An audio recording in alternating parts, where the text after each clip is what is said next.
what time you got? Oh, 5 o'clock. 5 o'clock. Weird.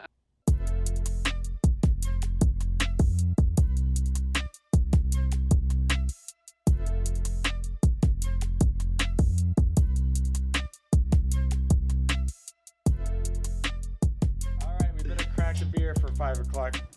Where are we? In the 5 o'clock. Oh, Really? Yeah. Oh, okay. Sorry. I almost forgot where we Drank too were. much last night. We're going to sum up our thoughts on our first field trip to Bombs Away. Yeah. What'd you guys think? Like, Good. I thought it was a lot of fun. It's a lot of fun seeing what's going on behind the scenes. Yeah, we met John and Hilary, and they were fantastic yeah, hosts. they were really Yeah. accommodating. Nice people, just Super those fun. good-hearted type people. But yeah, anyway, like our first field trip. And for those who are wondering, we are drinking the Proximity Pilsner that they offer. Very highly recommended by the three of us, by the way. Very highly. We go there quite often just to see what different things they have. Just At least to- once a week. They're always out talking to people too. Mhm. Like, they're not just like, Yeah. you know, They're very business much- owners that never show themselves. They're very involved. They're so informed about everything. Yeah. Like, there wasn't a question we asked that they didn't know Yeah. the answer to. Yeah. Kind of like I said, they just good-hearted people. It was kind of like a once-in-a-lifetime type experience. All right. I hope you enjoy the interview from all of us. Like, subscribe, comment. All right, I think it's 5:01. Oh, is it? Yeah.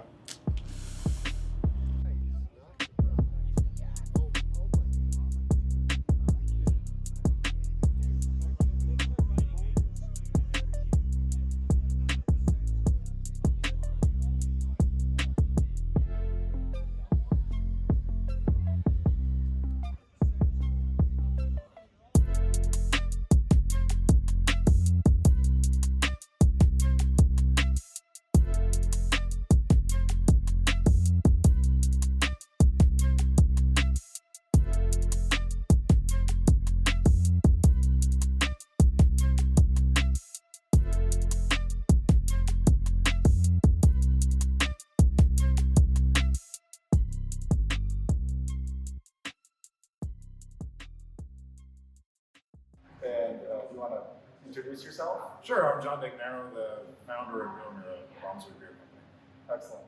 Okay, so we're going to take a tour. We're going to start from the beginning of the grain and take it away. Sure, so all beer starts as grain.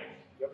So here we have all our malted barley, various base malts, specialty malts. There's also some wheat in there, oats, rye. Either way, however it starts, we take the grain, collect it in our grist case right here. We'll then take it from the grist case with the forklift, carry it over here to mash tun, which is a converted dairy tank. This thing lived its life cooling down milk as it was collected from cows. There's a false bottom that we made to hold all the grain back and allow the liquid to flow out. So we'll come in, all the grain goes in with hot water, it steeps. That allows the starches to convert to sugar. We'll then go from our grant here, which I made out of a keg that was no longer usable. So now it serves as a grant, which is just a buffer between the mash tun and the pump. So liquid flows into here. The wort now comes out of here and heads over to our brew house pump. All right, so we collect our wort in the kettle, just like I imagine every other brewery. I haven't been to every other brewery, so I couldn't tell you. But we're collecting there. Now we're maybe an hour and a half, 2 hours in the process. Once that's full, so for us, that's we'll fill up to 12 barrels, and we hope to get 10 barrels out. We boil for 60 minutes to 120 minutes, depending on the recipe.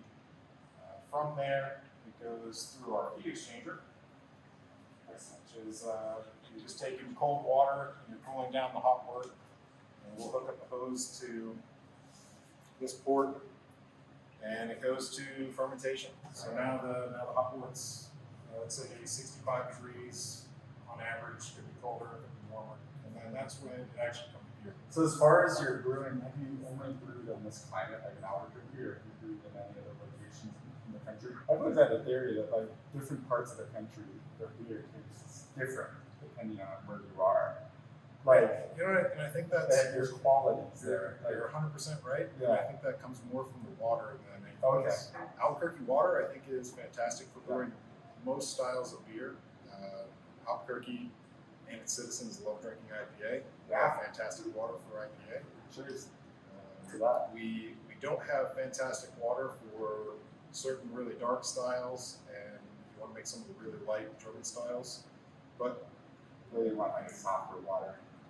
yeah, that's the theory, but there's ways to work around that, and ultimately you're just going to make a decision to make the beer that your customers like and that you like, and just roll with it.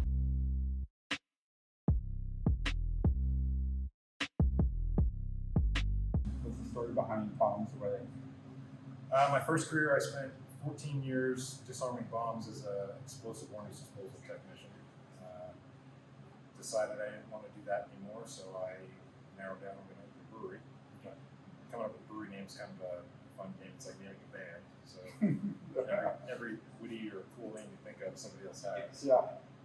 Turns out nobody had bombs away, so I got the trademark on it, and that's the name of our brewery. So from beginning to like where we are now, how long did that take? In December of 2012, I decided I was going to leave my job in the Air Force. Okay. And I actually separated in June of 2015. From June of 2015, it then took us till October of 2017 to open the doors. Wow. Okay. So you did it. Congratulations. And we're still here. Yeah, yeah. Well, we do like you, honestly, and it's fantastic parts. Happy to hear that. Yeah, yeah.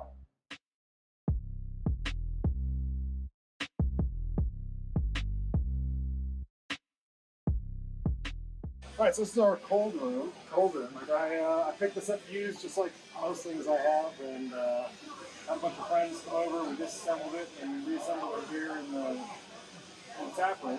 Put some hot rolled steel on that side. Yeah, dressed it up with some steel. The front of it, we rusted. You get the cool rust look. Hanging out pretty good. Yeah. Well, your whole aesthetic in here is nice. Thanks. Yeah, we did it all ourselves. Yeah. All yourself. All That's ourselves. fantastic. I love the wood on the outside, contrasting with the ribbed car panel. Looks beautiful. Thanks. You did a good job. Thank you. All right, let's check out. So this is all of our cold storage that's for serving is all right here. So this is it. Okay. This is also directly where we serve from. We serve directly from this. Okay.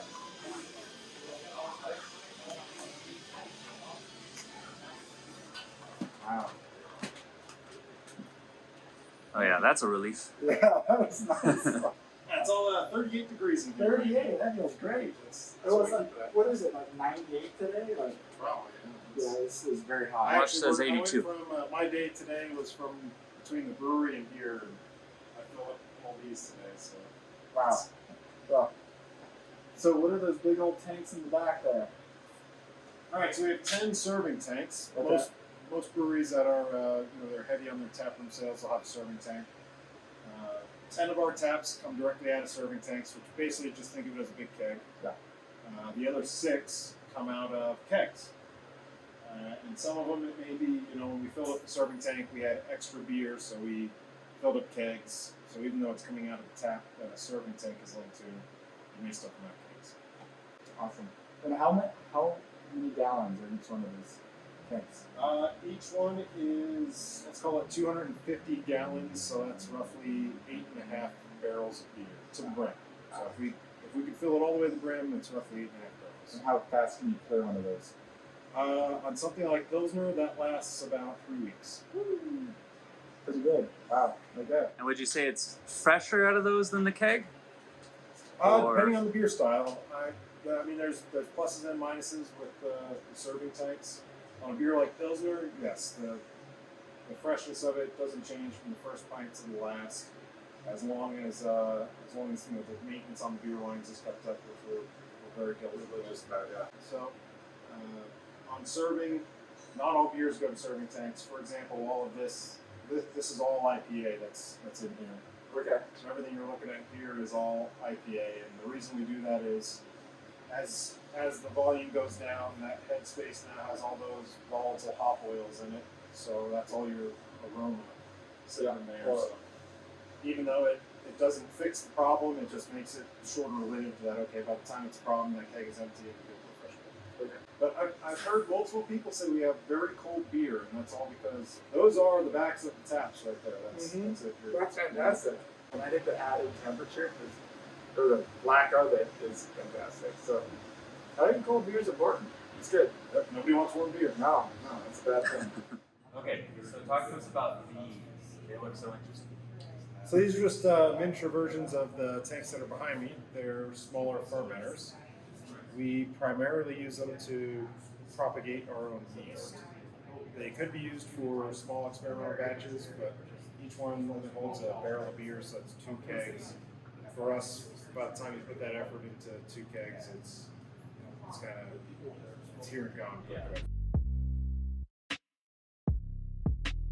It's like trying to gauge if we want to put it on our large setup, because ultimately, like, we want beers to move fast because that's where they're going to be the freshest. So Yeah. And how do you sell that kind of thing though? Like obviously people don't know what an ESB is, or people don't necessarily know what a sour tastes like or a goza tastes like. How do we sell it? Yeah, how do you market it? We will offer a taster to anybody that wants to try something before they commit to a pint, and we want people to enjoy what they're going to have a full glass of beer before they actually take it away. So, and encouraging our servers to try all the beers. So, So they're knowledgeable. we allow them to try everything that comes out of the taps, and so then they know what they like to drink, and if they like the beer just like we like the beer, they're going to promote it a little better. So. Our number one selling beer, hands down, is our proximity Pilsner. Yeah. Which I think in Albuquerque can be a little surprising because everybody really does enjoy the hoppy beers as we do. But I think that, something that's easy to drink and is really light, I think is a little underestimated across the board. So you're the one you said that chooses the sour flavors? Yeah, what do you want? They're good. That lemon.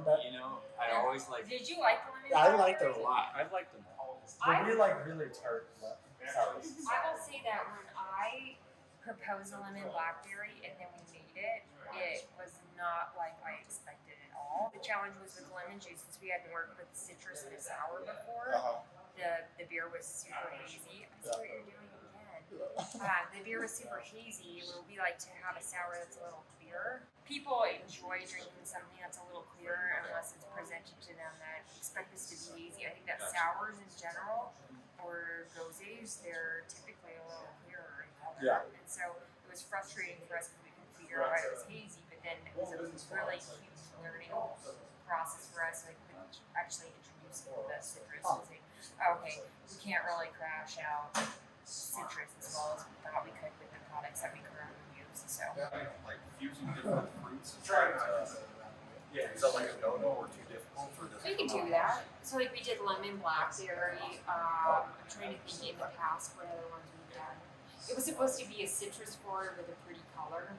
That's where it was kind of the frustrating thing, where it was more hazy than blackberry color. But it definitely was pink. Which pink beer sells really well. Okay. Especially Because- with the ladies. Yeah, they go. Oh, actually, a lot of men like pink beer too. But also for us, it's whatever fruit is available at the time. So seasonal, or if it's something. So we had a pop fruit sour that was I really, loved it. That was my really favorite nice. when you guys did it. I really enjoyed that. And then we go back to go and purchase it from the company that we do. Sometimes that was a really popular fruit for a lot of places, and so that was sold out. And so it's kind of trying to weigh your options with that.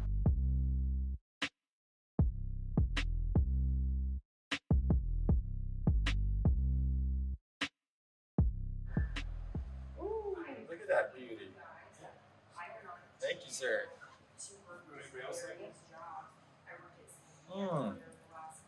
Fantastic. Man, that is so good. Put a glass in my hand, so I'll fill it up for you. Like this one better? This is something else. We'll see what the customers decide. Oh my god. I noticed your beers are always super consistent. Because you go some places and you could tell batch to batch that it's the same beer, but it has something different. Is there something that you do specifically to get that consistency, or? Yeah, millions of years of human evolution, we came up with a written language, and so I take notes. Okay. There you go. It's that simple. So some places must just. I'm not going to say that consistent beer is simple, but I am going to say taking good notes and following through on what you learned from your last mistakes or successes is So it's like you're very important. learning as you go. Can I ask her, what's it like working with your wife and this, like, going back and forth, oh, I don't like that taste, oh, I like that taste, you know what I'm saying? Collaborative process. Yeah, exactly, yeah, that collaborative process. How's You have your most trusted confidant telling you straight up, this sucks or this is great. So Yeah. what's not to like about that? You know there's no That is bullshit cool. there. Yeah. I like that, that's cool. Yeah. No bullshit. You get the most honest I'm answer. not going to bullshit you. If you want me to bullshit you, we can start this all over. We'll do it. That's awesome. Go, quick take. This is Alrighty. fresh out of the pigtail. Proximity Pilsner. How is it? It's about a minute old out of the pigtail. It's really good. Very crisp. Let me get a hit of that. It always surprises me how hoppy it is, but it's still light Well, it's so and clean. refreshing. Yeah, it's good. Fantastic. All right, well, that concludes the tour and information. Thanks again. Is there any last words? No, I'm glad you guys wanted to come by and feature us on your show. So. Fantastic. Thank you. Well, that's Thank you very Ryan. much. Appreciate it. Yeah, Thanks so much. More than you know. And Been a cheers, blast. y'all. Cheers. Cheers. It's 5 o'clock somewhere.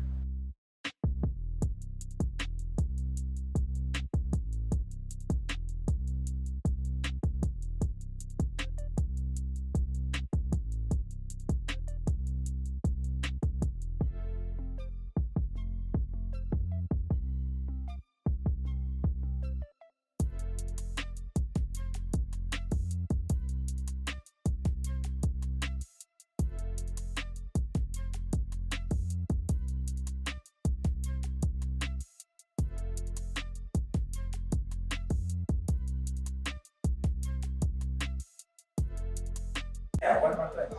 I can't. Should we do it casually? Did you tell him that already? Yeah, well, he read it. Oh, yeah. I forgot that was in there. I kind of just wrote that.